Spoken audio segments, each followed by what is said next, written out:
How difficult will it be for security forces to nab them right now? Because I think the entire country is wanting and looking for peace, and they're looking for resolution, and they're looking for these people to be nabbed at the earliest. Shweta, the terrain there in that area is mountainous and is full of jungle. And far too much of broken areas are there, so it is very easy for them to hide. And it is going to be a very difficult operation. Nevertheless, I'm sure our security forces, along with the Rashtriya Rifle there and Army there, and State Police, BSF, and CRPF, we are going to nab these guys sooner or later. Because if they are hiding in jungles, they will sometime run out of their supplies, ration, and water, and they have no choice but to move out. And that is the time probably we are going to nab them.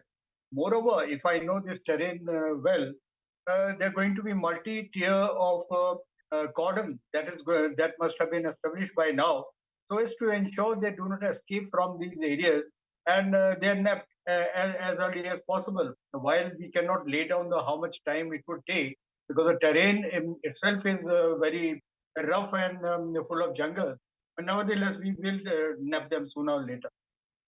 Absolutely. The hope is that they'll be nabbed sooner or later. I also want to understand from you, Lieutenant General Rameshwar, a lot of people are asking a lot of questions today as we look for answers as to how was this possible for a group of 6 to 7 terrorists. We are coming at a final number. We have not been able to arrive at just as yet. Some are saying there were 4 of them.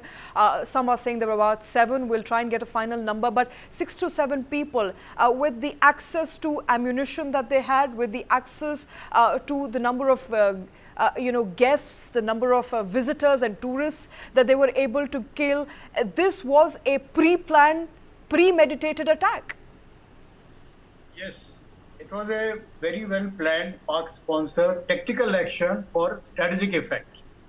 And the time and place was very deliberately chosen when we had a foreign guest on our soil, plus our own Prime Minister. He was visiting Saudi Arab.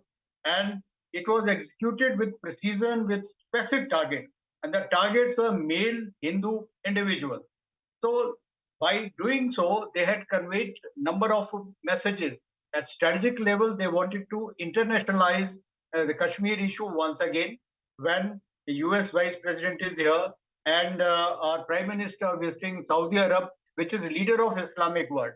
And second thing, what they wanted to do is provoke religious riots within the country, because there are certain fringe elements anywhere in any country which will take this kind of a bait. And by doing so, their intentions were to create panic, instability, and chaos in India, which obviously I'm sure, looking at our own secular fabric, this is not going to take place. At tactical level, what they have done is they have struck at the beginning of tourist season.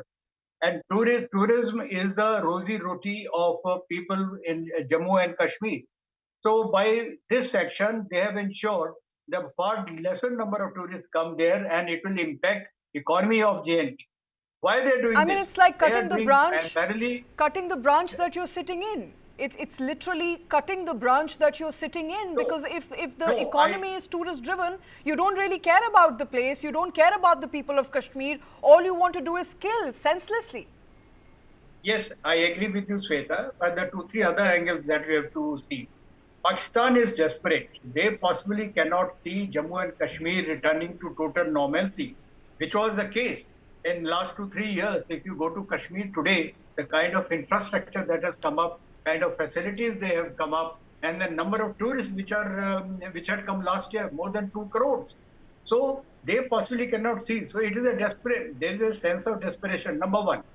Number two, they also want to convey a message to locals to look, you fall in line and you pursue our religious jihad that we are trying to do that.